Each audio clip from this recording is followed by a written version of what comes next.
Le JP Mag sur Dig Radio à Cholet. Bien, bonjour, c'est JP pour le JP Mag. Donc aujourd'hui on a une émission avec Arthur. Arthur est un client que j'ai rencontré, en fait il vient de Angers. On s'est rencontrés, il voulait avoir des informations par rapport au Gundam, on a papoté ensemble, il est venu au magasin.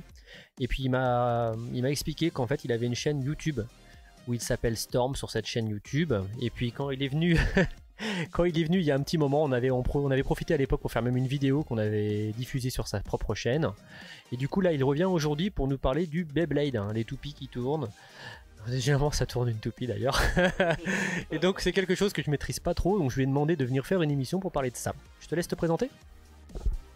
Alors bah bonjour, comme tu l'as dit, je m'appelle Arthur et du coup Storm, enfin c'est comme ça que les gens me connaissent le mieux. J'ai commencé il y a un peu plus de 4 ans maintenant une petite chaîne YouTube sans aucune prétention, juste pour partager une passion que j'avais, une passion qui m'est venue en fait assez tardivement mine de rien, puisque comme beaucoup d'entre nous dans les années 90 j'ai connu Beyblade à leur sortie et comme beaucoup j'ai joué dans les cours de récré, etc. Voilà, ça m'a fait un temps, mais c'est un jeu qui est toujours resté dans mon cœur si tu veux. C'est un jeu que j'ai beaucoup aimé et genre jamais j'ai réussi à me séparer de mes toupies, jamais vendu ou quoi que ce soit, j'ai toujours gardé. Il faut savoir que chez Beyblade en fait il y a un système de génération, c'est-à-dire que voilà, il y a une génération, ça dure plusieurs années, au bout d'un moment ça s'arrête. Et puis après, encore 4-5 ans plus tard, il y a une nouvelle génération qui voit le jour avec un nouveau manga, nouveaux personnages, nouveaux enjeux et des systèmes en fait de toupies qui sont différentes. On avait les toutes premières toupies dans les années 2000. Qui était vraiment très peu de métal. Après deuxième génération, ce qui les catégorisait, c'est que les anneaux étaient en métal, d'où le nom, c'était la génération Metal Fight. Voilà, donc ça faisait des pings et tout, c'était joli à l'oreille, etc. dans l'arène. Et troisième génération, c'est la génération Burst, parce que comme son l'indique, en fait c'est des toupies qui peuvent éclater. Cette troisième génération en fait elle est vraiment là pour apporter un nouveau style de gameplay, si je peux rapporter ça aux jeux vidéo, mais voilà, un nouveau style de gameplay dans le jeu. Et donc moi la deuxième génération je l'avais un peu sauté, vraiment elle m'était un peu passée dessus parce que j'étais ado, jeune adulte, occupé à faire autre chose, finir mes études, tout ça notamment. Et puis un jour, donc je travaillais et tout, j'avais déjà ma petite vie. Et je tombe sur... en fait j'étais à la recherche d'un site web pour discuter justement des vieux dessins animés que j'aimais bien quand j'étais enfant, enfin ouais jeune. Et du coup je tombe sur un forum qui s'appelle Beyblade Espace, enfin un site web avec ce forum. Et là je tombe sur des gars en fait qui m'expliquent, qui ont mon âge, plus vieux ou d'autres un peu plus jeunes, qui me disent vraiment c'est un vrai jeu avec surtout des modèles japonais qui sont très différents des modèles occidentaux qu'on connaît. Et là pour moi ça a été un déclic, donc j'aurais demandé de me montrer des vidéos, de me faire voir, et j'ai beaucoup appris grâce à eux. Et je m'y suis vraiment intéressé, et là monde insoupçonné qui s'offre à moi, et j'espère qu'il va s'offrir à vous aussi. Voilà, je dis pas que voilà c'est un truc genre on aime ou on n'aime pas, après voilà les goûts, les couleurs, chacun fait son truc, mais en fait ce qu'il y a c'est que Beyblade dans l'imagination de beaucoup de gens, dans le souvenir qu'on en a, c'est juste c'est des toupies qui tournent. Voilà, c'est du combat de toupies et ça s'arrête là. Alors qu'en fait il y a tout un truc derrière qui est vachement plus profond en fait, et qui est plus recherché que ce qui ne paraît au premier abord.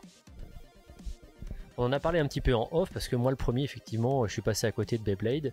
Dans les années 2000 j'ouvrais mon magasin, donc je pensais à autre chose qu'aux toupies.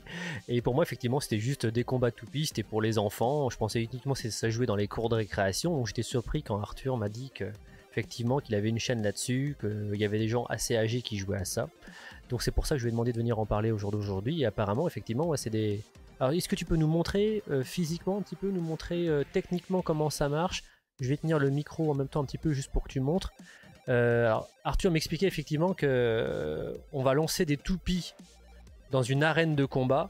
Donc les arènes de combat sont plus ou moins ouvertes. Tu reprendras la parole pour mieux expliquer que moi. Et effectivement on va lancer les toupies, des combats de toupies, et on va gagner les combats. Donc ça me semblait un petit peu limité peut-être dans le principe, mais finalement c'est beaucoup plus complexe que ça en a l'air. Absolument. Donc voilà, juste pour... J'avais pas fini... Enfin, dans la liaison c'était pas bien faite, mais du coup il faut savoir qu'aujourd'hui sur la chaîne après maintenant je fais pas je fais autre chose que ça, c'est à dire que c'était vraiment mon élément je me suis lancé avec ça, mais en fait après il y a des marques qui ont commencé à me proposer de travailler avec eux, comme beaucoup de gens sur YouTube, et alors j'ai pas dit oui à tous parce que je ne parle que de ce qui m'intéresse et des produits dans lesquels je crois. Ça faut savoir, je ne parlerai jamais d'un truc si j'en ai rien à faire, c'est une de mes valeurs. Et donc au fur et à mesure je me suis mis à parler de cinéma, un peu de pop culture. On m'a invité aux avant-premières pour Détective Pikachu, le film Broly, tout ça. Et ma communauté voulait ça aussi, j'aurais demandé, je fais un sondage et ils étaient chauds.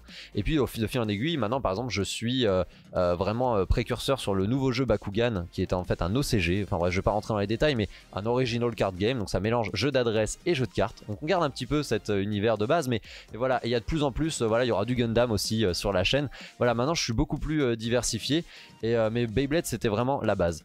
Et du coup, donc pour revenir à ta question principale, donc les toupies, même au sein de la 3ème génération Burst, il y a eu pas mal d'évolutions. On est parti sur des modèles très simples et au fur et à mesure, les pièces se sont comment dire, perfectionnées. On a des petits systèmes qu'on appelle des gimmicks avec des roulements à billes ou même des billes dans le layer. Alors le layer c'est l'anneau supérieur pour équilibrer, des petits volets pour augmenter la stabilité. Il y a énormément de choses, je vais pas pouvoir tous te les citer parce qu'on en a vrai pour vraiment toute la soirée. Mais là ce que je peux te montrer déjà c'est comment est composée une toupie. J'aurais besoin que tu me tiennes le micro. Donc d'abord en fait on a vraiment 3 éléments principaux. On va avoir le driver, donc la partie qui est là, qui va donner en fait le mouvement de l'abeille. On a le disque, donc là on est sur un disque à gimmick qui en fait a des sortes de petits ressorts qui permettent d'amortir les chocs, qui va donner l'aérodynamisme, le poids, l'équilibrage de l'abeille en partie, puisque toutes les pièces profitent un petit peu à ça. Et bien sûr là, grâce à la gimmick, on a des petites choses en plus.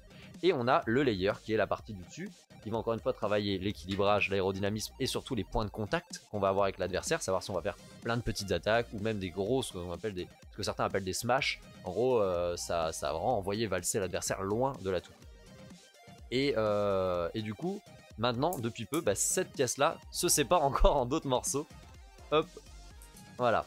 Donc la partie du dessus, c'est ce qu'on appelle le gatinko. Donc là, en fait, il y a des dents et c'est ce qui définit le taux ou la façon dont la toupie va éclater. Voilà, donc il y en a vont avoir plein de petites dents et d'autres vont avoir seulement 2 ou 3 grosses dents. Donc voilà, donc les grosses dents, faut taper plus fort pour les enlever, mais on pourra pas toutes les enlever d'un coup. Alors que les petites dents, c'est bien de faire plein de petits coups pour toutes les faire sauter à la suite, mais ça dépend de la toupie qu'on a. Ensuite, on a le weight, qui est une partie en métal et qui va définir donc encore une fois le poids, et on peut volontairement déséquilibrer sa toupie pour la faire pencher d'un côté où il y a par exemple une excroissance un peu sur l'anneau pour faire plus mal avec cette excroissance lorsqu'elle va toucher. Et enfin on a ce qu'on appelle la base, voilà, qui justement forme la zone de contact. Et cette fameuse base, plus le weight, plus le gatinko, on reconstitue le layer de la toupie. Et donc quand on a tout ça ensemble, hop, ça forme notre bail. Alors des disques en plus il y en existe d'autres sortes, il y a des corps disques qui sont eux-mêmes composés de 2 parties, enfin bref, il y a plein de choses. C'est en fait il y a la partie métal plus une partie plastique qu'on va venir clipser, ce qu'on appelle une frame, pour changer l'aérodynamisme de l'abeille. Il y a vraiment, les possibilités sont énormes, il y a déjà plus d'une centaine de pièces, donc on peut pimper sa toupie comme on a envie, aussi bien en termes de look qu'en termes de performance. C'est-à-dire qu'on va vraiment chercher les performances qu'on veut, mais en plus de ça, chaque pièce vous l'aurez dans des couleurs, dans plein de couleurs différentes. Donc en fait vous avez vraiment, si vous avez une idée en tête, il y a de fortes chances pour que vous puissiez la refaire en vrai, pour peu que vous ayez un peu le côté collectionnite des pièces. L'une des principales différences et qui fait très mal à l'image du Beyblade, c'est le côté occidental. Parce que autant c'est Takara Tomy, c'est les super belles pièces que je viens de montrer, qui sont donc fournies au Japon, etc. Et les adultes jouent là-dessus. Le truc c'est qu'en fait en Occident c'est Hasbro qui s'occupe de la distribution, et Hasbro ne s'intéresse vraiment qu'aux jeunes publics. Ils s'en fichent de faire un jeu compétitif, donc déjà on a un jeu qui n'est pas aussi bien équilibré que sur la version au Jap. Et donc on le verra pas à la caméra, mais comme tu peux le constater, c'est beaucoup plus cheap en termes de plastique utilisé. Là on n'est pas sur des beaux drivers transparents avec du métal, on est vraiment sur quelque chose de très plastique. Et sur la partie du dessus, alors ils ont repris ce concept là, mais comme tu peux le voir, la soi-disant partie en métal est juste peinte sur la base. Donc on y perd énormément, mais parce que c'est pas le même public. Hasbro c'est vraiment le public qui va rechercher du fun, simple, voilà, des toupies qui vont faire des trucs un peu amusants, alors que chez Takara Tomy ça va vraiment être ceux qui veulent un petit côté compétitif. Je sais pas si on peut parler d'e-sport dans ce domaine là, mais on est sur quelque chose qui va s'y rapprocher. Sur les Bay Stadium, on reste Takara depuis le début, on est sur des Bay Stadium très simples comme ça, hyper équilibrés, voilà, c'est le nom, voilà, Bay Stadium. De toute façon, c'est comme Batman, Beyblade, c'est des Bay quelque chose. Batman, t'as la Batcave, le Batmerang, la Batwing. Nous, on a le Bay Stadium, la Beyblade, le Bay Launcher, le Bay Logger, on a que des trucs comme ça. Alors que du coup, donc en version occidentale, on va se concentrer plutôt à faire plein d'arènes différentes. En fait, ils veulent vraiment renouveler l'expérience pour les plus jeunes pour pas qu'ils s'ennuient. Donc là, on a par exemple une arène avec des rampes que les toupies vont pouvoir emprunter pour gagner de la vitesse. Voilà, ça c'est les nouveaux justement. Alors là, on se rapproche du côté skateboard, on a un peu le côté skatepark, etc. Avec des nouvelles pointes exprès pour prendre ce côté, voilà, pour que la toupie fasse vraiment du half-pipe en fait à l'intérieur. Voilà. Je dirais pas qu'il y a quelque chose de mieux que l'autre. Moi, à titre personnel, je dirais que Takara c'est mieux, mais parce que j'y trouve plus mon compte. Voilà, faut se mettre aussi à la place d'un jeune qui en fait, lui, ne cherche peut-être juste qu'à s'amuser, à délirer entre copains. Et peut-être qu'il y a des adultes aussi qui veulent juste délirer entre copains et qui vont plus s'y retrouver sur du Hasbro. Mais effectivement, Takara Tomy propose quelque chose de plus compétitif dans les faits et surtout des modèles. Si vous aimez la collection, si vous aimez avoir des... Je peux le récupérer, du coup, j'arrête de t'exploiter. Si vous aimez avoir de belles vitrines avec des belles pièces, et ben c'est plutôt chez Takara Tomy qu'on va se tourner. Du coup, tu me parlais aussi que tu parlais donc de compétition, quoi, en fait, finalement. Donc, il y a des compétitions. J'imagine, là, tu me disais que tu faisais partie ou tu avais peut-être créé un club sur Angers, c'est ça? Et qu'il y avait des compétitions au niveau national, voire international? Ouais. Donc, en fait, alors, compétition, en fait, l'un des trucs qui est dommage, c'est que du coup, chez Hasbro, comme ils orientent leur public pour les plus jeunes, les tournois, c'est 8-13 ans. Donc, que ce soit la Battle League, en fait, qui est une sorte de tournoi national qui se déroule un peu partout en France. Il y a des petits tournois dans des magasins. Et quand ces magasins ont un gagnant, le gagnant après de chaque magasin, il peut aller à Paris pour la finale qui va se dérouler cet été. Ça va être fin juin, début juillet. Et donc il va y avoir une finale. Et le gagnant de la finale, il gagne la Battle League. Donc ça fait de lui le champion de France, le nouveau champion de France junior en fait en soi de Beyblade. Mais il n'y a que du junior en Hasbro. Ce qui n'est pas le cas chez Takara Tomy. Donc eux là-bas aussi ils ont leur propre tournoi et à la fin en fait c'est ce qui se fait tous les 2 ans. C'est le rythme qu'on vient de prendre assez récemment. Chaque champion de France en fait va donc tous les 2 ans il y a le championnat du monde dans un pays. Donc il y a 2 ans c'était à Paris, c'était en France lors de la Kid Expo 2018 de Paris et on avait à peu près une quarantaine de pays qui étaient présents. D'ailleurs c'est la Finlande qui est championne du monde junior de Beyblade, voilà on peut les applaudir. Et du coup il y a des enfants comme ça de plein de pays invités par la marque etc à se déplacer. Donc c'est vraiment cool parce que pour des familles, pour des enfants c'est une super occasion de voir un pays étranger. Bon pas pour le champion français parce que du coup il est resté à domicile, en plus le gars il est de Seine-Saint-Denis donc vraiment il n'était pas dépaysé en étant à Paname. Mais voilà il y a de ça. Donc là on va avoir un nouveau championnat du monde. On n'a pas encore par contre le lieu, ce sera pas en France parce que c'était déjà en France il y a 2 ans, mais il y a des chances que ça se fasse peut-être du coup à Los Angeles, à New York, peut-être à Toronto aussi. Et puis moi j'ai le secret espoir que ça se passe au Japon, puisque comme je vais y aller au championnat du monde, si c'est à Tokyo, ça m'arrange. Donc voilà. Et comme c'était l'Occident qui accueillait l'an dernier, ce serait cool que ce soit l'Orient l'année pour la session suivante. Donc voilà. Niveau compétition, du coup, on utilise des petites boîtes comme celle-ci, qui s'appellent on appelle ça des 3-on-3 Battle Case, c'est le nom officiel du produit. En gros, vous avez 3 cases. Dans chacune de ces cases, vous allez mettre une toupie. Chaque toupie, il y a une règle en fait, elle ne doit pas partager de pièces avec les autres. Par exemple, si je joue, vous voyez la pointe, mauvais exemple, voilà, hop, la pointe qui est là-dessus, elle s'appelle Charge, et ben j'ai pas le droit d'avoir Charge sur une autre toupie. Voilà, chaque pièce en une seule fois.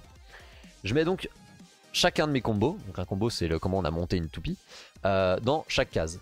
Tour 1, l'arbitre va dire première manche, on sort la toupie de sa première case. Comme ça, il n'y a pas de dire ah tu prends ça, attends moi finalement je prends ça. Parce qu'il y a un petit système de counter entre les bays, hein, vraiment. Quand on commence à bien connaître le metagame, ça arrive assez vite. Donc voilà, on joue celle-là, puis la deuxième, puis la troisième. Au niveau des points en arène, c'est très simple. Si ma toupie continue de tourner et que celle de mon adversaire s'arrête, ce qu'on appelle un spin finish, on marque un point. Si je sors mon adversaire du stadium, je l'éjecte, c'est un out of stadium et je marque encore un point. Si par contre je burst mon adversaire, ce qu'on appelle un burst finish, je l'éclate, je fais détacher ses pièces, ça rapporte 2 points. Et le premier à 5 points remporte la partie. Donc c'est très rare qu'on arrive à finir la partie sur les 3 cases. Donc ce qui va se passer, c'est très simple. Arriver au bout des 3, s'il n'y a pas eu encore de vainqueur, parce que des fois il y en a ils roulent littéralement sur l'adversaire, mais s'il n'y a toujours pas eu de vainqueur, on va se cacher et on va réorganiser ces bails. On n'a pas le droit de les modifier. On rejoue les mêmes combos exactement, mais peut-être que celle qui était en troisième, je vais la jouer en deuxième et inversement. L'idée c'est de se dire, ok, bon, l'adversaire il a gagné facilement avec cette toupie là la dernière fois. Donc il y a de fortes chances pour qu'il veuille la jouer dès le début pour finir la partie. Donc moi dans ce cas là, contre elle, ma meilleure toupie parmi mes 3, ça va être celle-là. Donc je vais la mettre en première.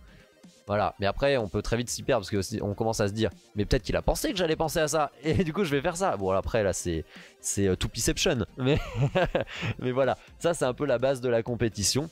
Après tout à l'heure quand on était en off tu me demandais genre qu'est-ce qui fait la différence entre un bon joueur et j'ai envie de te répondre genre le mauvais joueur de Beyblade il lance sa toupie et puis c'est tout tu vois. Alors que le bon joueur de Beyblade il lance sa toupie mais c'est un bon joueur de Beyblade. Non en fait ça va être déjà trouver une toupie qui correspond à son style de jeu. Beaucoup de gens veulent jouer l'attaque parce que c'est hyper impressionnant, ce qui n'est pas en fait le plus facile à jouer parce qu'on a une toupie qui tourne très vite, qui est très difficile à anticiper etc. Il faut compenser le surplus de puissance j'ai envie de dire, sinon on va finir le décor. Donc au début on va commencer sur d'autres choses. Donc déjà trouver son bon style, ensuite faire un combo qui correspond en plus à notre style, qui correspond aussi au metagame actuel. C'est à dire que voilà, si on voit qu'en ce moment beaucoup de gens jouent ce combo là, bah, on va ait d'en faire un qui est fort contre. Après ça va être aussi une question du type de lancer que je vais faire, parce qu'on peut donner des effets à nos toupies pour qu'elles fassent tel type de virage, qu'elle ait un mouvement circulaire ou en forme de symbole infini un peu pour attaquer directement le centre. Il y a des techniques de lancer, il en existe plein. Vraiment je vais pas détailler ça maintenant, mais ça permet de donner plein d'effets pour surprendre l'adversaire, pour atteindre une zone qu'on souhaitait atteindre, etc. Et après, il va falloir se dire, en fonction de tout ça, donc mon adversaire joue cette toupie, moi du coup j'ai celle-là. Donc selon ce que je sais du jeu, il va certainement faire ce lancer. Il va certainement essayer de se placer là. Donc moi, pour que je m'en sorte, il faut que je fasse ce type de lancer et que je me place là dans l'arène. Après, une fois que c'est lancé, c'est lancé. On regarde le résultat et il y a toujours une petite part d'aléatoire. Mais ce qui fait qu'un bon joueur de Beyblade est un bon joueur de Beyblade, c'est qu'en fait, il réussit à réduire cet aléatoire au minimum. Et le dernier petit pourcent qui reste, eh ben, c'est de le faire tendre de son côté plutôt que celui de l'adversaire. Voilà, mais c'est un jeu d'anticipation à fond et qui nécessite en fait beaucoup de connaissances, enfin de bosser en amont. C'est pas en match en fait qu'on a des coups de génie, souvent c'est vraiment d'avoir bossé ce truc, d'avoir dit j'ai mis cette pièce plutôt que cette pièce là parce que j'avais des meilleures performances et au bon moment d'avoir su identifier ce qu'a l'adversaire pour réagir en conséquence. Bon bah super, je pense qu'on a compris que du coup c'était beaucoup plus technique et beaucoup plus mature que ce qu'on aurait pu penser à l'origine. Hein, il n'y a pas que l'image que de l'enfant dans la cour de récréation comme je pouvais l'avoir. Même moi quand j'ai découvert, ça a été une première. Enfin, quand j'étais sur ce site, j'étais comme tout le monde. Au début je disais oh c'est rigolo de jouer, mais en fait non. Mais si on n'a pas quelqu'un pour nous le dire, pour nous le montrer, on peut pas le savoir. C'est d'aspects comme ça, visuel, effets extérieurs, c'est très difficile de s'en rendre compte. Je pense qu'on a fait quand même un tour assez complet de la chose. Si vous voulez avoir plus d'informations, on mettra un lien sur la vidéo, enfin en dessous de la vidéo, un lien avec la chaîne YouTube de Storm, donc vous aurez beaucoup plus d'informations et vous verrez aussi effectivement qu'il développe pas mal d'autres choses à côté et si vous avez des questions, vous pourrez lui poser en direct. Voilà, bonne journée à tous et encore merci Arthur. C'est un plaisir. Merci, au revoir. Dig Radio.